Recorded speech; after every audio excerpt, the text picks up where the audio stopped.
that again, girls. You weren't really quite on it this time. Come on.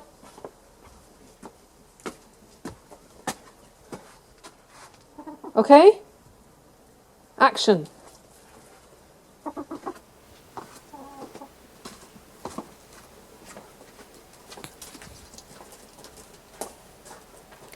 I've been here in Birsay for about 4 years now, and I'm lucky enough to have this really lovely studio that's just across from my house.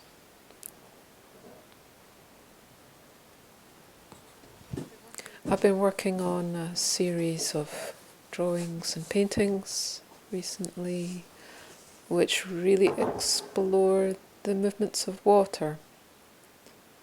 And living in Orkney, you're surrounded by water and the movement of the sea and the weather, wind and rain.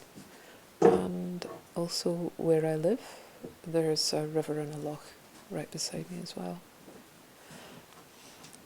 And the drawing process that I use it's very slow and meditative. And I create quite complex, almost lace-like forms from just a very simple repeated motif, in this case a circle. Sometimes it's a 5 or sided shape that becomes like a honeycomb. And through these very, very simple repeated motifs and repeating them again and again and again, something incredibly complex begins to emerge in a way that mirrors natural processes of growth. And people in Orkney will probably know my piece for the Balfour Hospital. It was a big commission that I finished last year. The whole piece is about 30 metres long and runs right along the curved wall in the entrance hub and across the windows as well. And the project has given rise to a whole series of smaller works that I've been developing over the last year or so since then.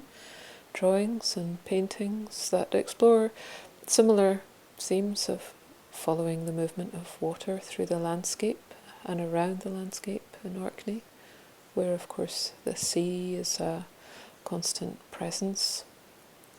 Its colours are endlessly subtle and fascinating in its movements. And also exactly where I live, I'm surrounded by water on all sides. There's a loch at the end of the garden and a burn running by. So I'm quite fascinated by looking at this water and its movements, looking at how light moves across its surface and how it sometimes hides the depths and sometimes reveals it. You can see into the depths. And it never settles down, it's never still. So the process begins by laying down washes of colour across the paper, often very wet, and then waiting for it to evaporate and dry. It's quite a chancy process. Sometimes it doesn't work out how I anticipate, and I have to work over layer after layer till I get it right. Sometimes I haven't set the board level enough when I come in the morning and all the paints run off onto the floor. But once the backgrounds are dry and I decide that enough's enough, it's time to move on to the next stage, I then start working back over them with this repeated drawing process.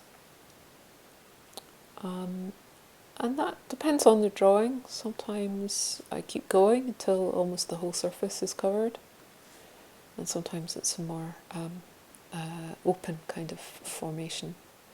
And I've been experimenting a bit with the sort of subtle iridescence in inks and just looking at creating a surface that's as elusive and complex as looking at the surface of water, where your eye kind of constantly shifts between seeing what's reflected, the sky, and then seeing what's beneath the surface. It's such an endlessly ponderable substance, water. It makes you think about the passage of time and impermanence, the nature of time, the nature of boundaries and edges, the relationship between surface and depth, our relationship with water, our complete dependence on it, how much of our bodies is water, how much trouble the world's waters are in, even though we depend on them so much for our health, our lives, our food, everything. I don't think I'm going to get to the bottom of it anytime soon.